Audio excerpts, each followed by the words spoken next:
કોળાઈ ગુરુકુળના રજત જયંતિ વાત્સલ્ય મહોત્સવ પ્રસંગે ઐતિહાસિક પૂર્વ વિદ્યાર્થી સંમેલન યોજાયું. કોળાઈ પુલ ખાતે આવેલ શ્રી સ્વામિનારાયણ ગુરુકુળનો રજત જયંતિ વાત્સલ્ય મહોત્સવ ધામધૂમથી ઉજવાયો હતો. કોળાઈ ગુરુકુળને 25 વર્ષ પૂર્ણ થતાં શ્રીમદ ભાગવત દસમ સ્કંદ કથામાં વિવિધ પ્રસંગો ઉજવાયા હતા. કથાના મુખ્ય વક્તા સ્વામી સોનકમુનિ દાસજી અને સ્વામી શ્યામકૃષ્ણ દાસજીએ ધર્મમય ઉપદેશો આપ્યા હતા. ભુજ સ્વામિનારાયણ મંદિરના મહંત સ્વામી ધર્મનંદન દાસજી સહિત વડીલ સંતોનો પાવન સાનિધ્ય રહ્યો હતો. કથાના મુખ્ય યજમાન તેમજ સહયજમાન અને તમામ કાર્યક્રમોના યજમાન શ્રીઓ ગુરુકુળના પૂર્વ વિદ્યાર્થીઓ રહ્યા હતા. આ અવસરે ઐતિહાસિક પૂર્વ વિદ્યાર્થીઓનો ભવ્ય સંમેલન યોજાયો હતો.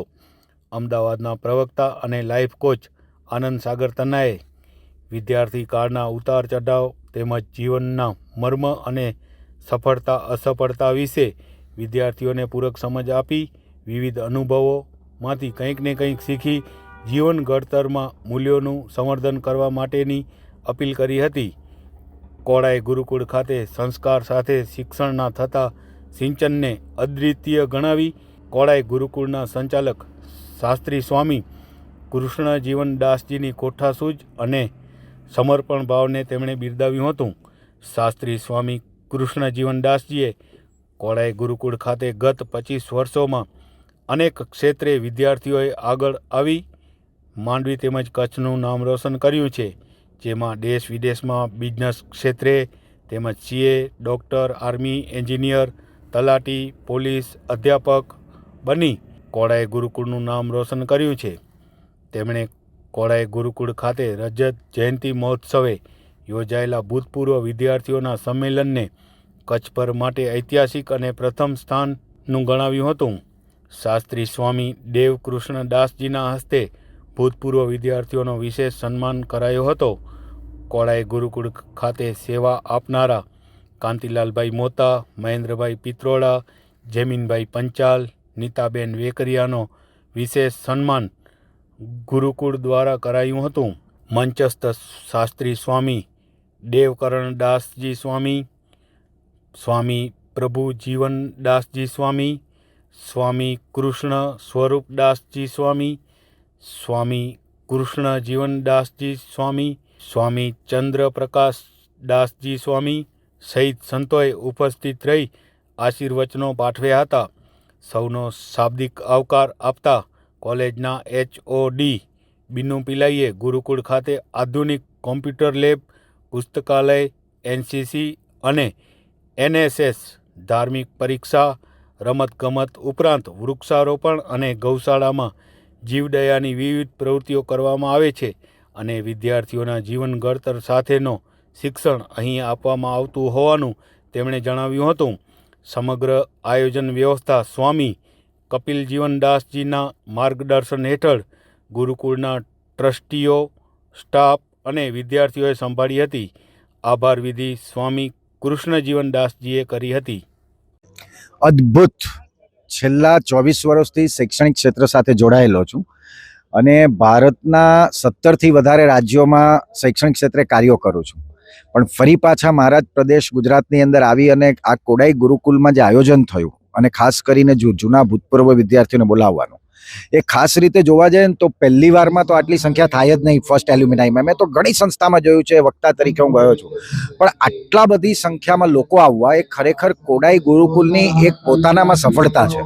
અને હું એમ માનું કે લોકોને, જૂના વિદ્યાર્થીઓને જો આ પોતાની સંસ્થા માટે આટલી લાગણી હતી તો આટલા લોકો પાછા આવ્યા કે હું મારી સંસ્થામાં જાઉં. અને જે અનુગ્રહ વ્યક્ત કર્યો છે લોકોએ, મને ખૂબ આનંદ થયો.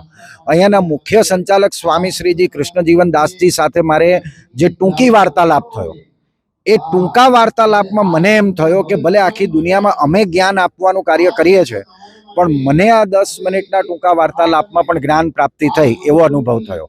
અને ખરેખર આ સંસ્થાનું વાતાવરણ જ એવું છે કે અંદર આવ્યા પછી આપણે એમ કહીએ ને કે આ સંસ્થાની પોતાની એક પોઝિટિવ ઓરા છે, સકારાત્મક. I feel really good. It's amazing. જો વિદ્યાર્થી જીવનકાળ માટે કહું ને તો જ્યારે તમે કોઈ એક ટકાવારી નક્કી કરો છો કે 90% લાવવા છે, 95% લાવવા છે, નહીં ડાઉટ જરૂરી જ છે. અમારા જેવા આઈડિયોલોજીકલી ગમે તેમ બોલે કે ટકાવારીની પાછળ નહીં પડવાનું, તો નહીં પડો તો કોઈ તમને એડમિશન એ સારી સંસ્થામાં આપશે નહીં. એટલે ભલે તમે 95% નક્કી કરો છો, વ્યાજબી છે, કરવા જ જોઈએ, વ્યવહારિક છે, પણ પછી તમે 24 કલાક એને ધ્યાનમાં રાખી અને જો ભણો છો ત્યારે તમને અસફળતાની લાગણી એટલા માટે અનુભવાય છે કેમ કે તણાવગ્રસ્ત લો છો. કદાચ તમે 95% નક્કી કર્યા, 90 આવ્યા, 85 આવ્યા કે ન આવ્યા તો કંઈ વાંધો નહીં. તમારે તમારી જાતને એ અસેસ કરવાનું છે કે શું તમે ખરેખર તમારાથી ઈમાનદારીપૂર્વક થઈ શકતી હતી એટલી શારીરિક અને માનસિક મહેનત કરી હતી. અને જો કરી હતી, તમારું પોતાની આત્મા કહે કે મેં મહેનત કરી હતી, તો તમે સફળ છો.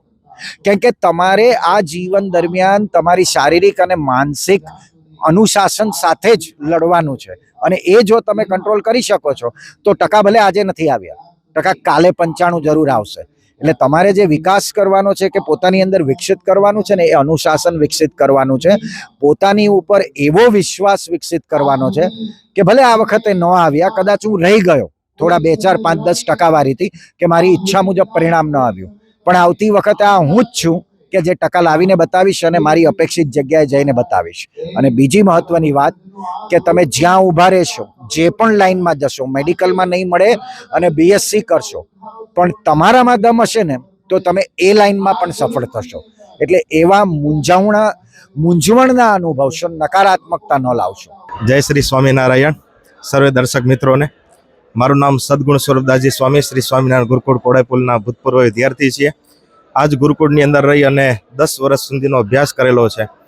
જેટલું માયા શરીરનું પોષણ કર્યું છે એટલું ને એટલું શાસ્ત્રી સ્વામી કૃષ્ણ જીવનદાસજી સ્વામીએ અમને સૌને મા જેવો પ્રેમ આપી, વહાલ આપી અને આજે આ સ્થાન સુધી અમને પહોંચતા કર્યા છે. એટલે સૌપ્રથમ તો અમારા ગુરુ સમાન શાસ્ત્રી સ્વામી કૃષ્ણ જીવનદાસજી સ્વામીને સાક્ષાત લાખ દંડવત પ્રણામ હો.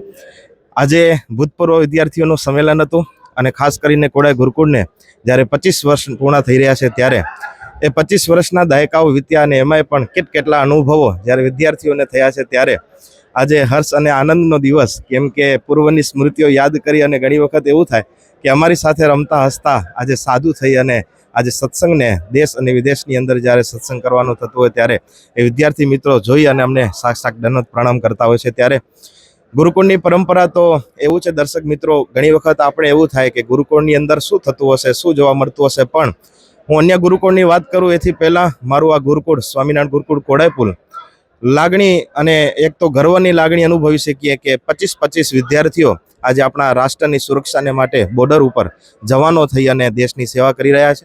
એમાં કેટલા એડવોકેટ થયા છે, પાયલોટ થયા છે, એવા તો અનેક ફેકલ્ટીની અંદર શ્રી સ્વામિનારાયણ ગુરુકુળ કોડાયપુલમાંથી ભણી અને વિદ્યાર્થીઓ જ્યારે આગળ વધ્યા છે ત્યારે જીવનની અંદર આ ગુરુકુળનું ઋણ ક્યારે વિદ્યાર્થીઓ ભૂલી નહીં શકે. અને આમ તો જોવા જઈએ તો ઋષિ મુનિઓના કાળથી જ્યારે જે ગુરુકુળની પરંપરા છે, આજે ટેકનોલોજીની પરંપરાઓ ચાલે છે, પણ એની અવિરત પરંપરાઓ આજે ગુરુકુળની અંદર ચાલી રહી છે. અને આજ પણ આ ગુરુકુળની અંદર 1500થી 2000 જેટલા વિદ્યાર્થીઓ અને વિદ્યાર્થીની મિત્રો અભ્યાસ કરી અને પોતાનું જીવન ઘડતર કરી રહ્યા છે. એવું અમારું રૂડું અને સુંદર કોડાય સ્વામિનારાયણ ગુરુકુળ છે. ખૂબ જ સરસ અને ખૂબ જ ભવ્ય આયોજન કરવામાં આવ્યું હતું. ઠીક છે. અને આવી રીતે અમે બહુ વર્ષો પછી મળ્યા છીએ અને જે કાંઈ પણ અહીંયા વ્યવસ્થાઓ કરવામાં આવી છે એ ખૂબ જ સારી છે. કોઈ પણ જાતની અગવડતા નથી. અને તમે જોયું કે કેવી રીતે લોકોએ અહીંયા આવીને પોતાનું વક્તવ્ય આપ્યું છે. ખૂબ જ જ્ઞાનપૂર્ણ રહ્યું અને આનંદ આવ્યો. એમનું યોગદાન અમારા બધાના જીવનમાં છે. અને એ જે પણ આજે સન્માન થયું હોય કે ન થયું હોય, જે પણ છોકરાઓ જીવનમાં આજે આગળ છે એ એમના લીધે છે. ખાલી જ્ઞાન નથી આપ્યું, એમણે જ્ઞાન સાથે સંસ્કારોનું પણ સિંચન કર્યું છે અને એક માતૃભાવ દર્શાવ્યો છે, જે ખૂબ જ અગત્યનો હોય છે. કેમ કે જ્યારે છાત્રાલયમાં રહેતા છોકરાઓ હોય જે ઘરથી દૂર હોય, એમના માટે, અમારા માટે, અમારા જેવા બધા વિદ્યાર્થી મિત્રો માટે એ અમારા માતૃતુલ્ય છે. અને જે કંઈ પણ છે જીવનમાં એ એમના લીધે જ છીએ. અને એમની અથાગ મહેનત છે જે અમારું ભવિષ્ય કંડારી રહ્યું છે.